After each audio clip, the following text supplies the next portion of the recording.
In 2025 and 2026, U.S. Treasury markets showed elevated volatility as the Federal Reserve held rates at 4.2 and to 4.5%, while the federal deficit continued expanding past $1.8 trillion annually.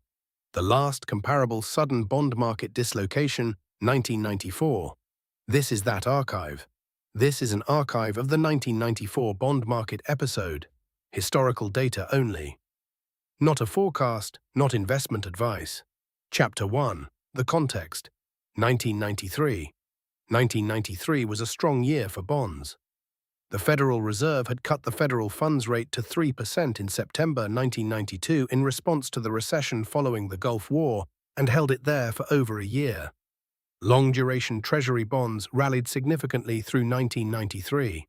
Institutional investors extended duration to capture yield. The consensus entering 1994 was that rates would stay low and the rally would continue. The Federal Reserve's communication was minimal by modern standards. Markets had not priced a tightening cycle. There was no forward guidance mechanism equivalent to today's dot plot. Chapter 2. February 4, 1994. On February 4, 1994, the Federal Reserve raised the federal funds rate by 25 basis points from 3% to 3.25%. It was the first rate increase in 5 years. The announcement effect was disproportionate to the 25 basis point move.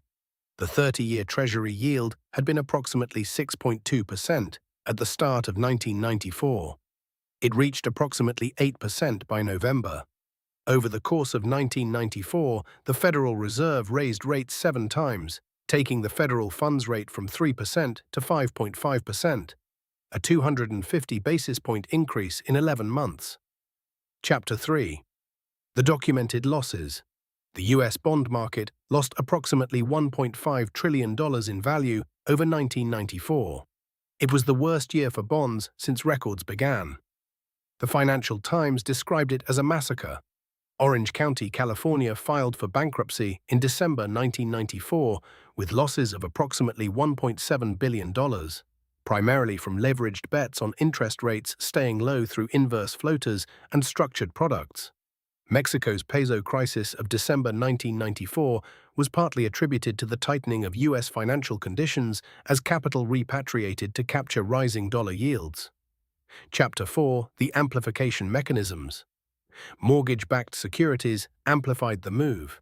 As refinancing activity collapsed, MBS holders faced longer duration exposure than their models had assumed. Hedging demand for rate derivatives itself pushed yields higher, creating a feedback loop. The speed and magnitude of the rate rise exceeded model assumptions across the industry. Participants who had extended duration in 1993 were simultaneously forced to hedge, amplifying the sell-off. Chapter 5.